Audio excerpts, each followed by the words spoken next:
depending where you're joining us from. We're here today, and we're going to discuss the boundaries of cost reductions for CSP Technologies. So we're going to be looking at a couple of innovations or innovative proposals that some of the companies are pushing at the moment that they're promising to take the cost reduction curve even further. With us today, we've got Pavlos Lysiadis, who's the CEO of Thales. Pavlos, can you say hi and just tell us where you're joining us from? You need to unmute your mic. Hello. Right now, I'm attending the seminar from Cyprus. Welcome, Pavlos, from Cyprus. I'd like to be there. And where are you joining us from? Nicosia. Nicosia. No, Felix, where are you joining us from? Yes, I'm Felix. I'm joining you from Vienna in Austria. Excellent. Nicosia and Vienna. I want to be there with you. What about you guys? It'll be good to hear where you are from. I know there are people from different countries, usually in excess of 30 people, 30 different countries sign up for this. So it'd be good to hear from you. Just share, through the chats. And before we actually begin, whenever we talk about innovation, it's very important that we always keep on essentially looking into the things that we believe about technologies, and we look to disrupt them, right? Because this is the way, disruption is the way to make cost reductions go forward and for technologies to keep actually going more and more commercial. And today I'd like to thank our sponsors, which are SQM. They're sponsoring this webinar, and SQM are the preferred provider of natural thermosolar salts and heat transfer for your CSP plants. So they're believers and supporters of CSP for a long time, and they're also supporting the new innovation that is being done. So without further ado, okay, I'd like to ask Felix to please share your screen. And just a note that that Bruce was supposed to join us from 24/7. We're having some technical difficulties with him. Hopefully we'll be able to get him online, but if not, you're still going to hear from Heliovis and from Thales. You ready, Felix? Unmute your microphone. And just one more thing, we are recording this session, okay? We will have the PDFs available for you, and you can listen to it, the whole thing again. And any questions and answers, please send them to the little box at the bottom, and we will take them there for the end of the discussion. Felix, go ahead, give us your presentation, and we'll take it from there. Hi, everybody. My name is Felix. I'm founder and CEO of Heliovis. We are a 25 people company located here in Austria with offices in the Middle East and in China. And thank you, Belen, for giving us the opportunity to present our innovative solution for CSP collectors in that webinar. That's very nice of you. And I'm happy to share the information that we have for you. You see on the title page a picture from our first industrial application of our collector in Spain. It's located close to Albacete, and it's about 1 megawatt thermal power for a mushroom factory you see in the back. So this is has been commissioned in summer this year, last year, and it's running very smoothly, and we come to that during the presentation. So let's start.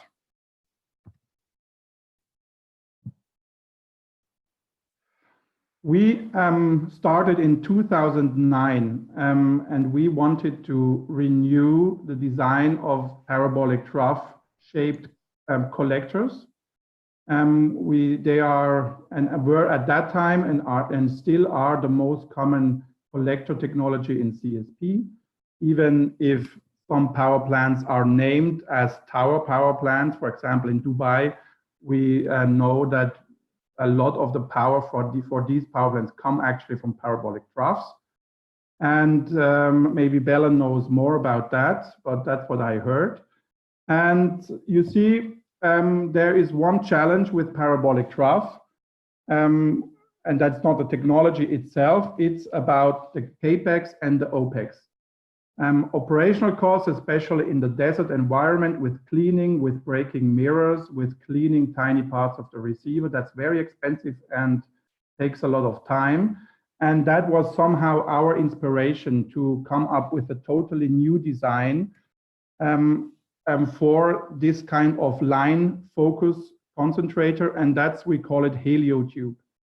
The heliotube is much smarter technology than parabolic troughs. It consists mainly of plastic films, and it is when you look at the inside of the heliotube, you see a transparent film at the top, a mirror film in the middle, and a more robust film around in the bottom. It's in that graphics at the bottom left, the dark line. This plastic structure is inflated with air and it is very stable. It's like an air mattress you use for swimming.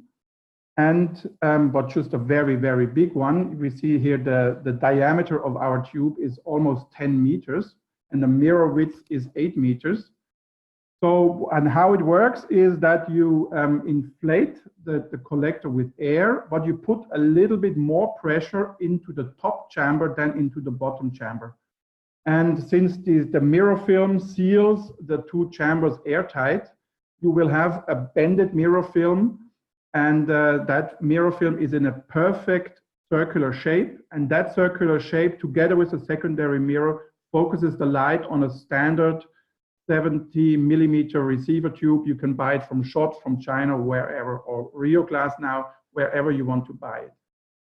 And that is the basic principle of how our collector works. And in total, we are able to reduce the CAPEX and the OPEX significantly.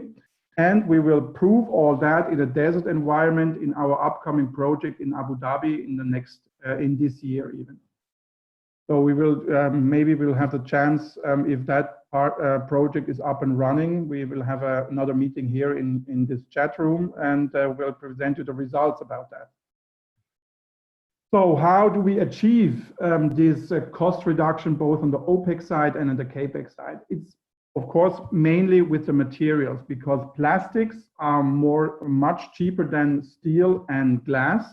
And we have a fully automated roll-to-roll mass production for our film structure. You see here a picture from our production plant. And so the plant works in a way that we get the films we need on rolls. We have this automatic processing plant. And at the end of the production, the whole tube, 200 meters in length, 10 meters in diameter, is rolled up again and shipped in standard sea freight containers. You see here how our collector was deployed to Spain. And so the shipping cost is very low, and you have the opportunity to produce in a factory at clean environment with knowledgeable people, and ship from your factory your collectors around the world, which is in total contrast to a parabolic trough power plant. And also the installation process out of the container into the tracking and holding structures we of course need as well is a very simple one. And the cleaning process is also very simple, because first of all, the soiling of our collector is much fewer than when you go to parabolic trough, because a parabolic trough collects not only the sun, it collects also the dust. And our mirror film is inside our tube. The receiver and all the length extension parts of the receiver are all inside the tube. So we have a very smooth surface we can clean with compressed air and a little bit of water. And that's why we can reduce our OPEX dramatically compared to the parabolic trough. Now, what is coming? Spain was our first pilot plant, demonstration plant. It was funded by the European Union, and we have this customer, which is a mushroom factory. And we want to now, as a next step, to prove that all what we put in our design concerning desert environment. We all know the desert is a very good place to mount CSP power plants. But you have some challenges with heat and dust and sandstorm. And we have developed our technology especially for this environment. And this will be now in Abu Dhabi, installed this year, together with our integration with PV panels. We go for this hybrid approach, because power is needed not only during the day from PV, but also during the night from CSP with storage. And that combination is very ideal because the PV plant profits from the CSP plant and vice versa. In this case, it's mainly because in heavy storms, these trackable PV plants, pylons, they act as a wind deflector for our tubes. So this project is coming up. So where we stand at the moment, we have developed our technology for a long time in the dark. Not many people know about HelioVis before maybe 2 years when we started our business development. Many of you know Labib. He's a very active person.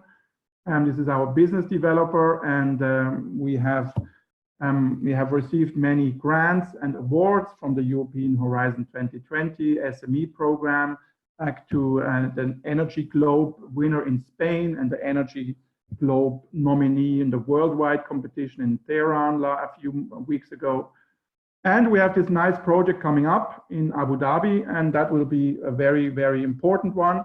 And I want just to mention CSP with our technology does not only mean the big power market, it also means smaller industrial applications, because our collector is very modular and you can ship it from a central manufacturing plant to smaller plants. So we do not need, let's say, 500,000 square meter plus. In mirror size, we can start with maybe 10,000 square meter already to have a good price for our customers. That's it. Thank you very much. And I'm always open for questions and comments.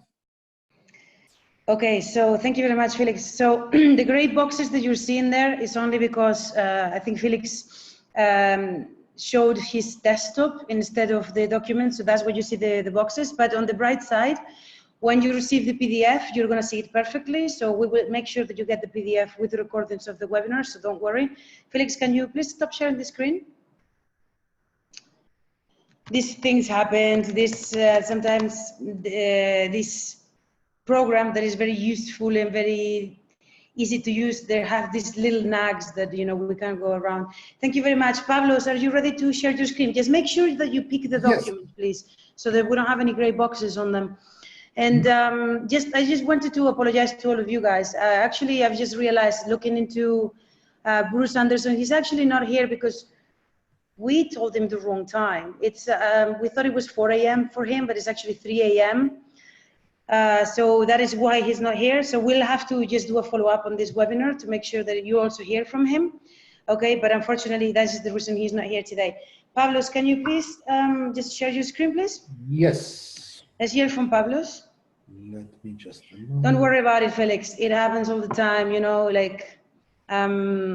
it's just difficult to remember at the time. So, and then I don't want to stop you guys because you're talking. If I stop you and interrupt you, and it's just a small gray box that you can see.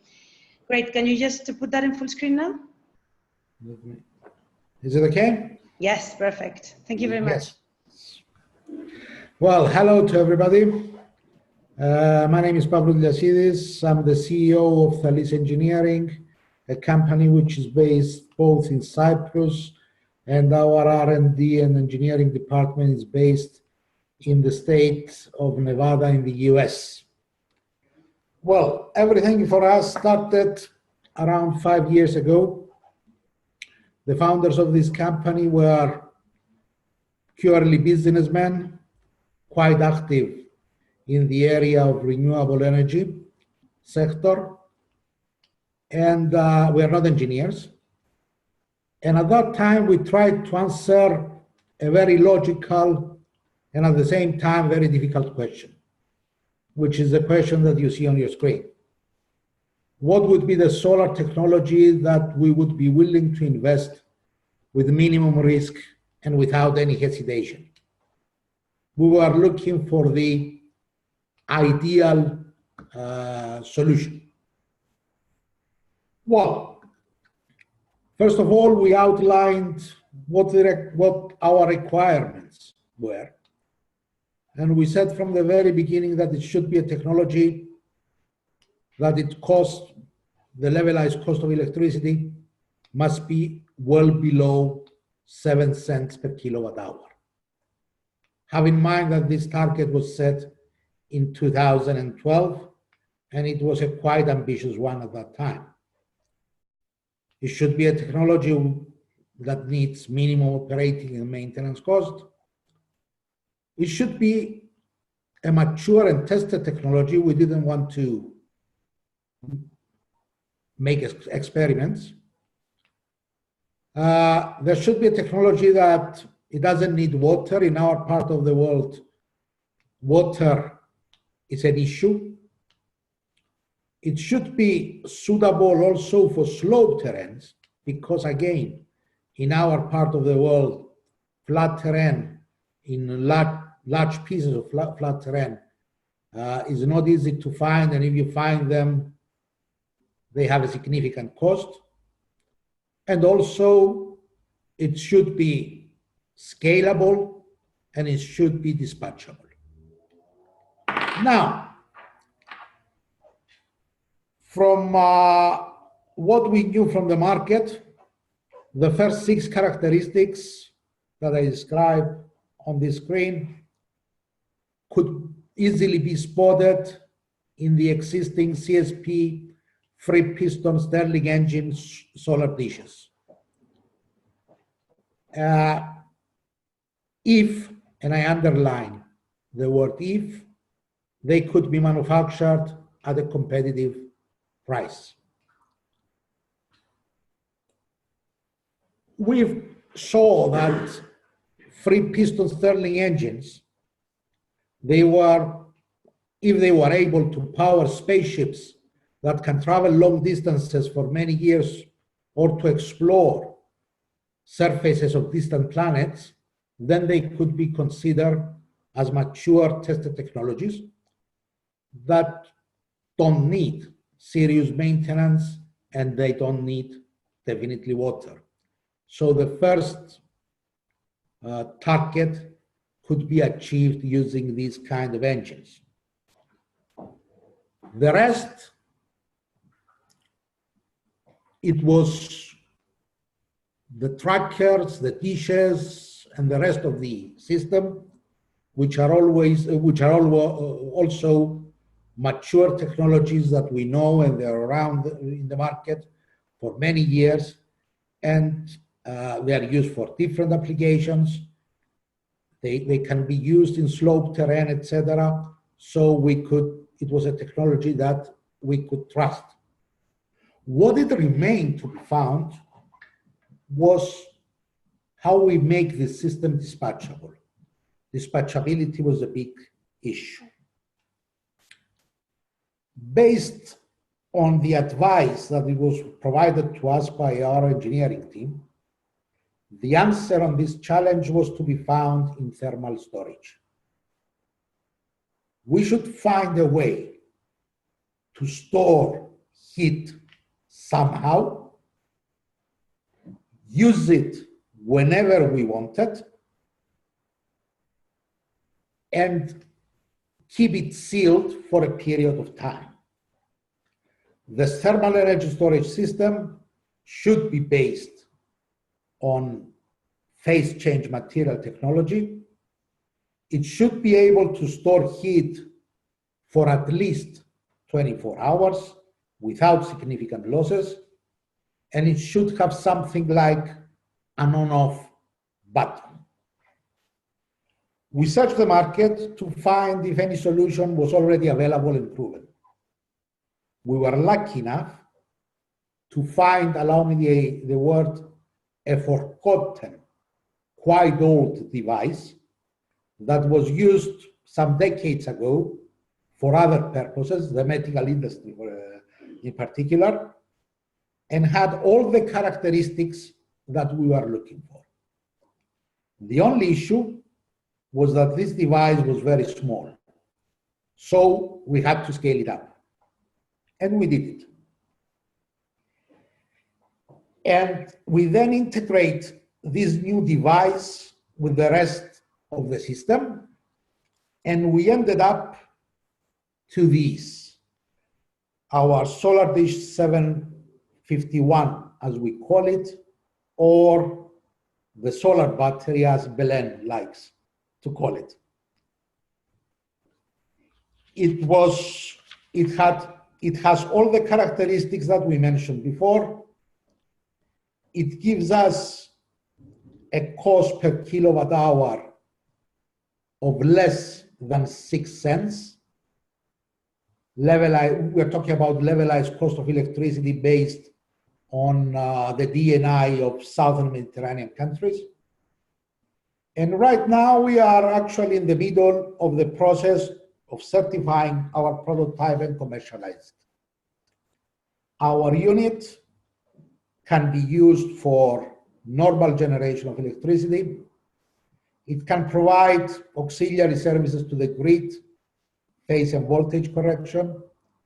We can provide reserves to the grid, and it can be used as a complementary generation solution for other RES technologies as photovoltaics.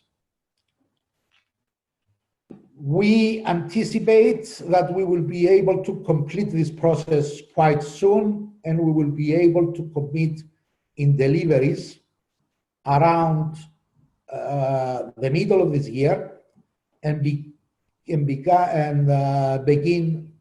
deployments sometime within next year. We already have signed orders for 2 projects in Greece and Cyprus of almost 23,000 systems of 7 kilowatt each, 160 megawatts in total, which will start implementation before the end of this year. This is more or less, and I would like to thank you. I don't know if I was within the time limit.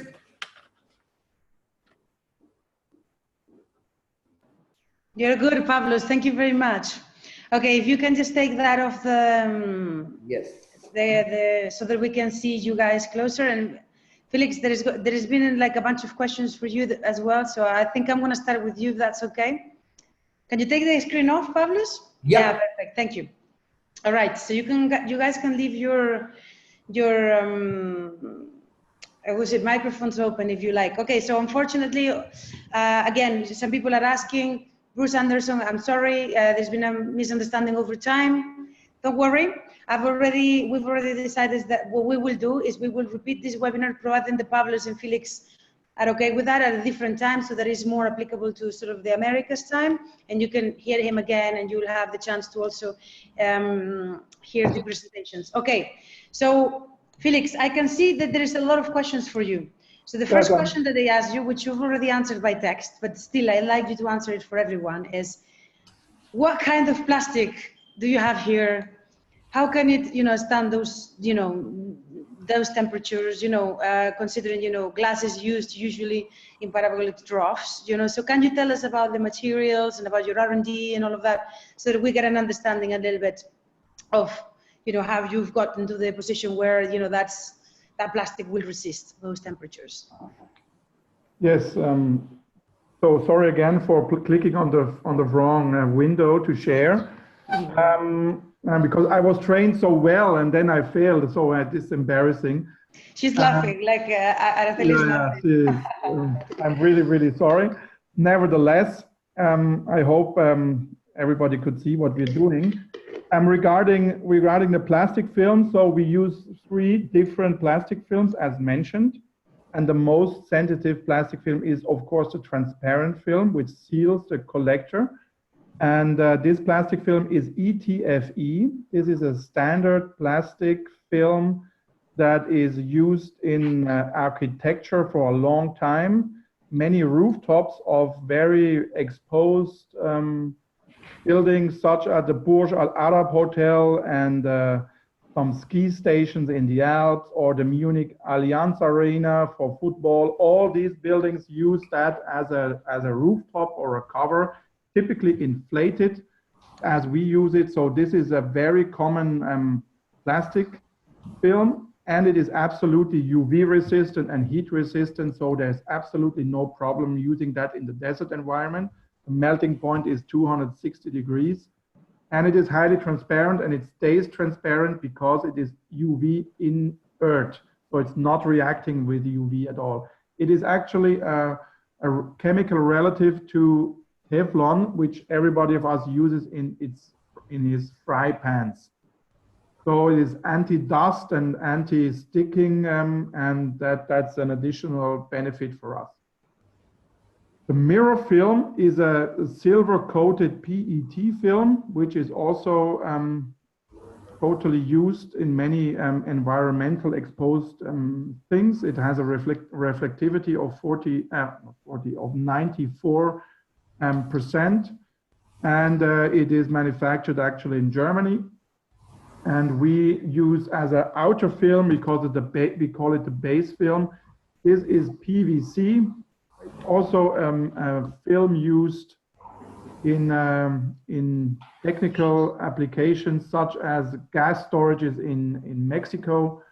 So it is also not degrading with UV. We did a lot of tests with a lot of scientific organizations from Fraunhofer to others about the aging of these materials, and we are very on the safe side regarding all that. So we can show you a lot of data, and so there's no doubt that this will resist the desert environment.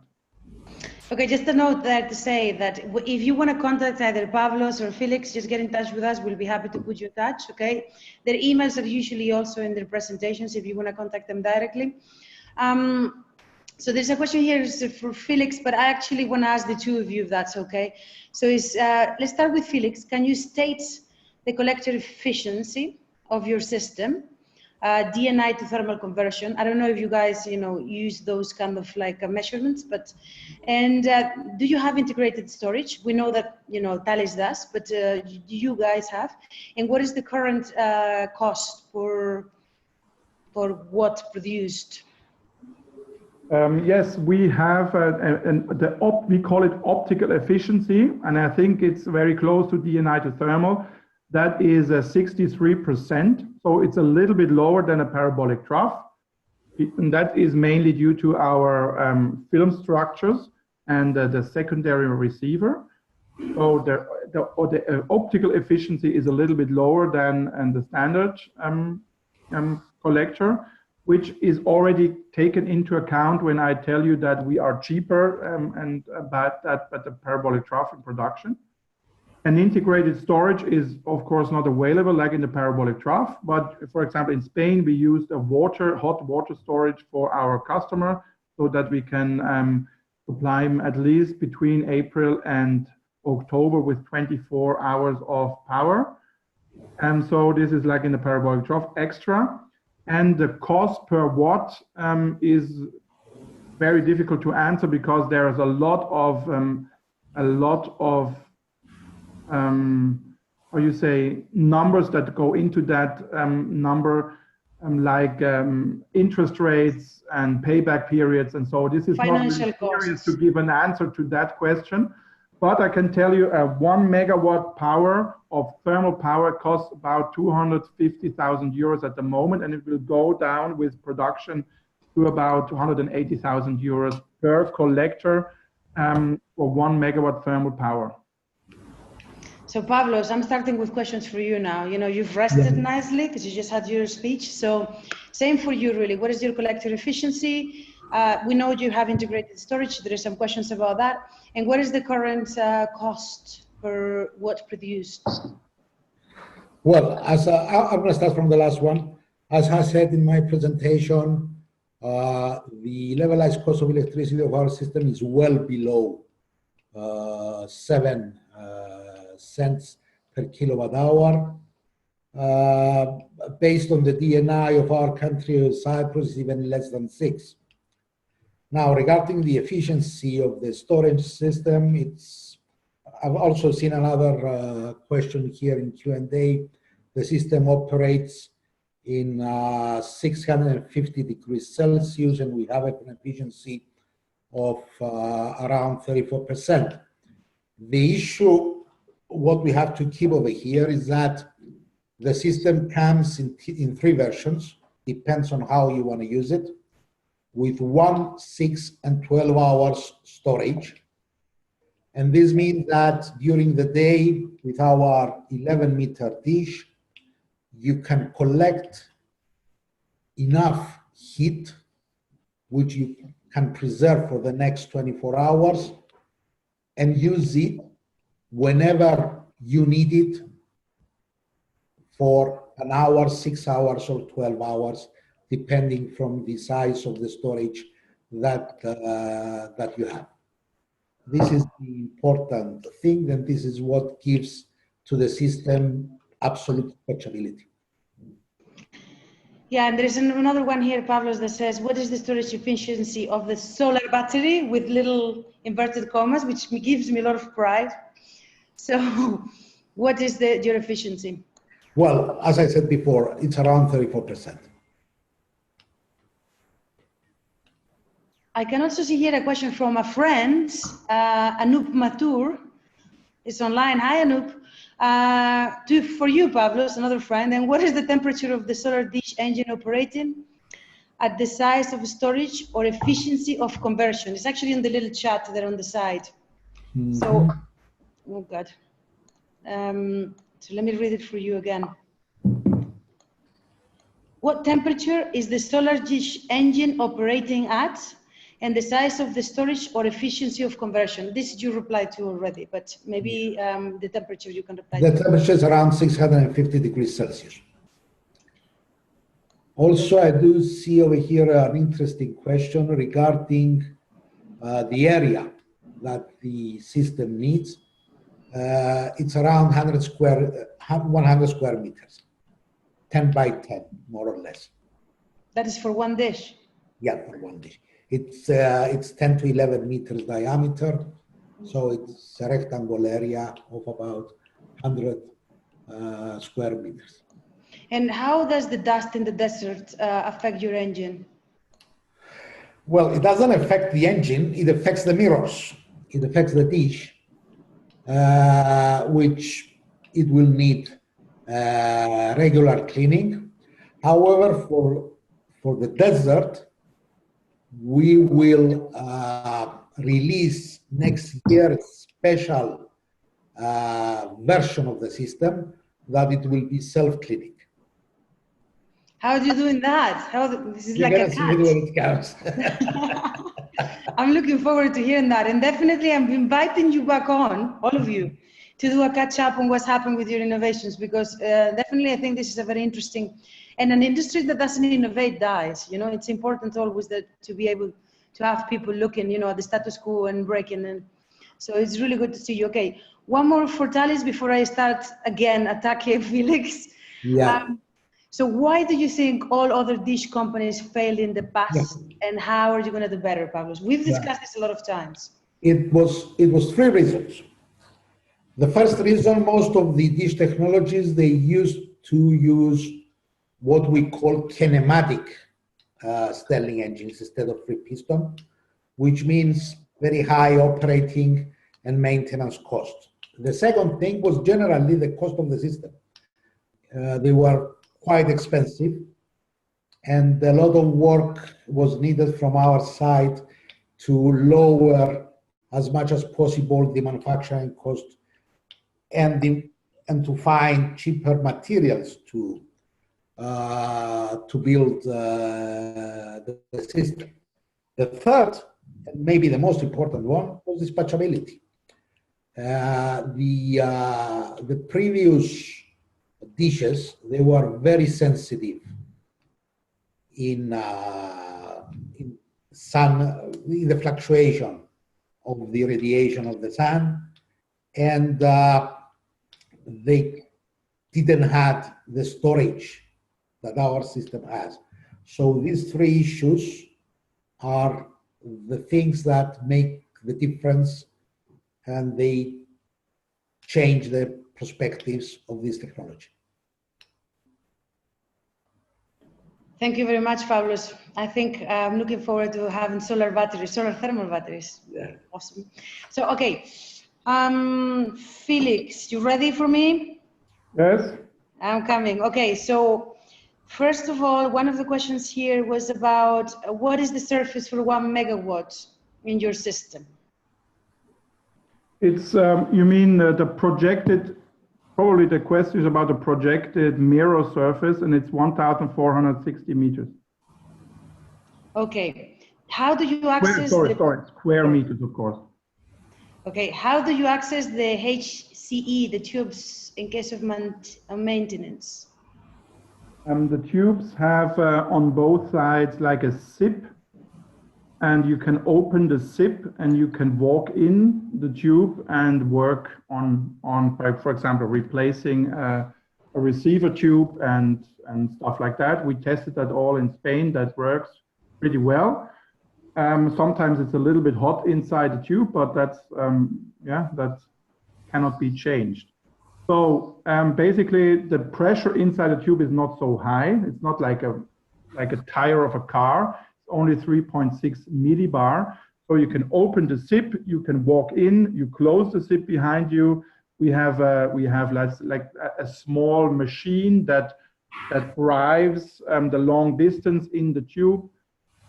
So you can sit on it and you can work on it, you can replace stuff, and you can get back out in the evening. It's like a tent.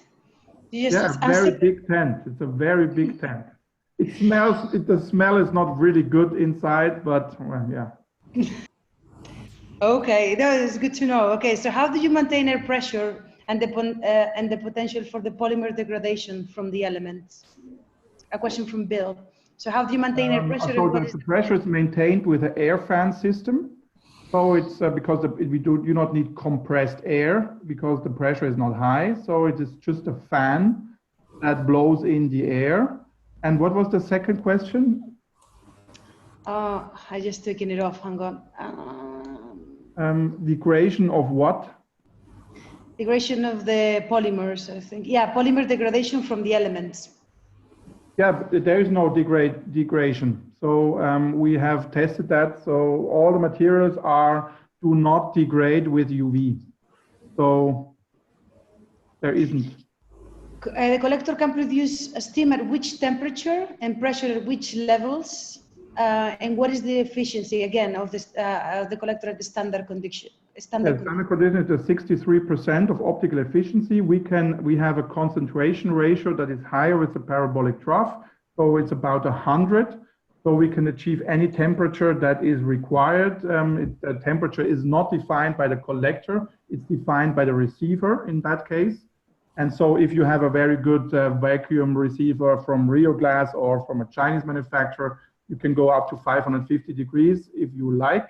So we are just providing concentrated solar energy, and what receiver at what temperature is fully dependent on the use of what you do. And you can go to above 500 degrees Celsius. We have no problem with that. And do you need permanently compressed air supply? Yes, but it's not compressed air. It is like a fan that blows in the air that is going out of the collector due to leakages. So the collector is not fully airtight. There is always some leakage, and that is refurbished with a fan. Okay, and just before I go to Pablo's for a couple of questions, you mentioned that you will implement your system in Abu Dhabi. The question is it in Masdar City or what is it? I cannot tell you exactly where it is. It's a surprise. Yeah, this is quite a surprise because these guys put a tough contract on us. So, but you will find it out yourself if you look at it. So it's not really a secret. Okay, so you'll come back online and tell us. All right, Pablos, there is a question that you marked you wanted to answer live. It's about the nominal operating temperatures. Do you want to answer it? Yeah, just I already answered about the temperature, but it has a question at the end about whether it competes PV plants or not. And this is an important question. The way that we see it, we don't see our system as a competitor to PVs, but as a complement. And what do I mean? PV plants today are the most cost-effective way of producing electricity, no doubt about it. And and their cost is even lower than us. But we are lower than the combination of PVs with batteries. So having the right mixture between photovoltaics and this technology I believe you can have the most competitive mixture that that operators need. Now, vegetable power with, yeah, it's another question over here regarding scalability. Yes, we can use as many dishes as we need until we reach the desired total power, and that's why it's scalable, because once you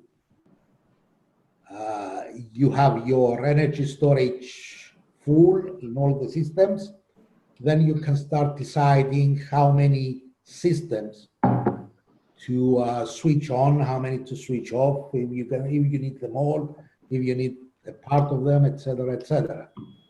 So each system can work autonomous, or it can work in a farm with many systems together. So we're getting more and more very specific questions in technology that I'll let you guys take those with Pavlos and with Felix directly. You know, you have their email, but if not, get in touch with me. I'll put you in touch.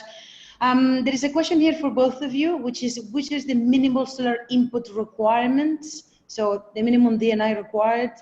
Have you seen possibilities to install these types of solar system in Honduras and Central America? I suppose they're talking here about mini grids and islands. So who wants to start? Pavlos, you start, Well, for example. Yeah. Well, I have to say that, yeah, as a general idea, they are suitable for Central America, definitely. Now, if you are talking about mini grids and islands, we started this effort trying to find an ideal solution for an island, because we are an island.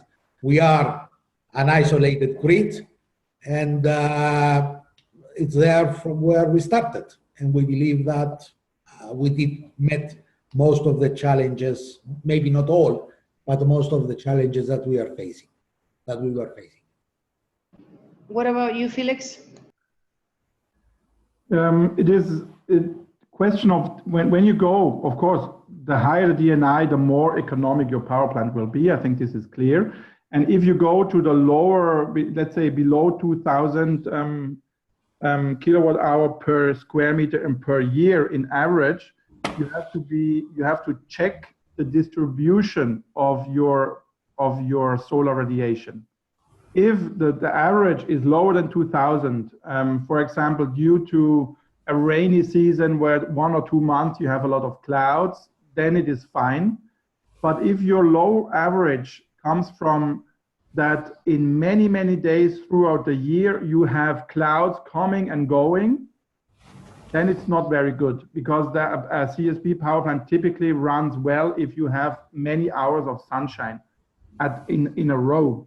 So if you have a changing cloud all the time, that's not a very good situation. But if you have where, for example, in wintertime, you have many clouds, but from April to October, you have very good conditions with no clouds, then you can go below 2,000, maybe 1,800, like in China, or even lower. But of course, it will affect your, in any case, it will affect your economics. So it's a case-by-case basis. And I would like to ask you a complicated question. This is going to be the last question. I would like to answer one more question that I see. All right, go on, Pavlos, go on. And then after that is my difficult question for the two of you. All right, go. Well, there is a question here from a friend from Germany that says that in Germany, different types of Stirling motors, but they were not successful for several years. How long is the tested operation of the Stirling? Well, over here, I would like to say that the specific Freepiston Stirling engines that we are using have already been certified in the US by NASA for 130,000 hours without any maintenance or human intervention. This means more than 11 years. And that's important. Thank you very much, Pavlos. There was also like a little question there asking what stops towers from operating beyond about the 625 that they operate at. Is 575 to 625, and the reason isn't usually actually the molten salts or the systems that they use to transfer the fluid. I just wanted to let you know, guys, there are a lot of people working in higher temperatures and ultra high concentration, but at the moment none of those are commercial. Just on doing a segue. My difficult question for you guys. You are aware of the DWA 700 project. This is a 700 project. Part of it is a 100 megawatt tower, and then the 600 megawatts parabolic trough. But the off-taking profile of this project is very specific. It would go from 4 p.m. to all the way to 10 a.m. I don't know, so that is the off-taking profile. This is when they can sell the energy. The rest of the time, they just have to be procuring it. This is the PPA has been signed, Aqua Power. You've all heard of this. I'm just giving very few details, but you know this project well. At 7.3 cents, you already know what the DNI is for Dubai. It's about 2,000-ish. So the question is, I know, considering your systems and considering, that this was not technology specific, that was open, but considering the off-taking profile and the size, how low do you think your systems could potentially be for this same project? And once you think about it, I'm going to give you a few seconds. 7.3 is what they come out with. Just consider everything, all of the financing to be the same, perhaps, so that it doesn't vary. Just how much, because maybe the technology that they're using is slightly more bankable. I don't know. Just consider everything being the same. Just the technology side, how much you think it could come up to. And just wanted in the meanwhile to just give, whilst these guys think about it, and Felix and Pablos are maybe like jotting their numbers, just again, thank our sponsor SQM. They are providers, and they're the preferred provider of natural thermosolar salt and heat transfer for CSP plants, and they've been working in the industry for a number of years. Thank you very much for supporting this kind of work that we can get for people to understand CSP. And Pablos, what's your answer? Yeah, well, I have a very straightforward answer. I don't know the specific project, I have to admit it, but we are talking over here about having full power, constant and stable full power for 6 hours per day. No, not 6 hours. No? 5:15. So it goes from 4 p.m. till 10 a.m. 10 a.m. Okay, it's for how many hours? 10 a.m. So it's from 15 hours to 16 hours. 15 hours. I mean, at 10 a.m. you might be able to already produce and sell directly. I don't know. You have to, there's a lot of numbers that you need to jot down, but at least 15 hours. I think they have 15 hours storage. Well, our system right now can provide 12 hours. It cannot go up to 15, so there's a 3 hours issue over here. But based on the DNI of Dubai, the cost of technology, I'm always saying, I'm not entering into the financial cost, etc. The cost of technology would be well below 5.6 cents. 5.6, that's good. Okay, I don't even without taking into consideration the cost of finance. Of course, so that being, okay, so what about you, Felix? Yes, I was just 5.9. No. trying to, was just trying to calculate a little bit. Of course, we have to assume that within these 7 cents, or however, in the 7 cents, there are almost no financing cost included. So this is a good bet.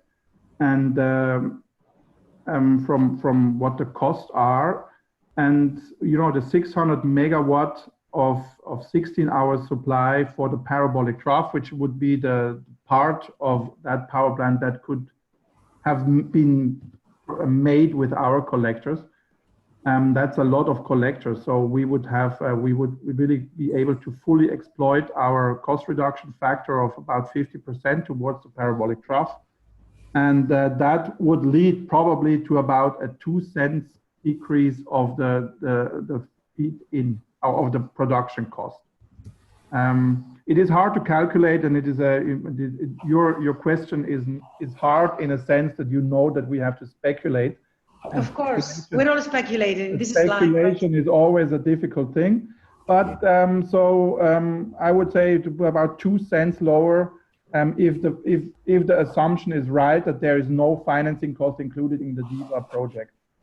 I mean, there'll be some financing costs, but there are also, for example, land is free. I don't know. I'm just saying, like, on an average, you know, I know that you don't know this well. By the time, if you start looking into the, you know, I just wanted like a high level answer. But that you're saying that it's, you probably with the technology would be a 2 cent cost on whatever it's available now. That's what I'm getting from the two of you. 2 cents reduction, not reduction. Reduction to the 7 point. Yeah. No, of course. That's what I understood. Okay, so we're hovering around the 5 cent, which is definitely good. So the economies of scale help, but also technology helps. Okay, so I think it's time to call it a day. But I mean, I'm really happy, even though, you know, I'm sorry that Bruce, you know, there was this miscommunication with time, and I'm really sorry about this, but what we'll do is, providing Pavlos, Felix, you're okay with it, we'll do one on like later on, you know, sort of European time, sort of America's time. So, you know, maybe other people can make it to that one. And also we'll have Bruce on that one. What I'm happy about is that we've heard about technologies that maybe you hadn't heard about or you didn't know so much about. So there's an opportunity to open up for innovation. And also the fact that a lot of you seem to be sending messages here saying, hey, we'll be in touch. You know, I see Anoop sending a message to Pavlos and other people sending messages to Felix saying, hey, we need to talk. And this is, I think, an important part of this, the role of these webinars as well. So I'm pretty happy. So thank you very much for the speakers. Thank you very much, Pavlos, for your time. Thank you very much, Felix. Thank you very much for the opportunity. Absolutely. And thank you very much for all of the attendees. We will be doing more of this. So get in touch with us if you have something interesting to say or you know anyone that does. Obviously, always looking for people who can support us through sponsorship. So if you want to be part of that, please also get in touch with us. And we look forward, very soon you will receive an email where we'll reschedule another for a later date and a later time. So you could hear Pavlos and Felix again, and also to Bruce. So thank you very much once again, and I'll see you soon. Thank you. Bye.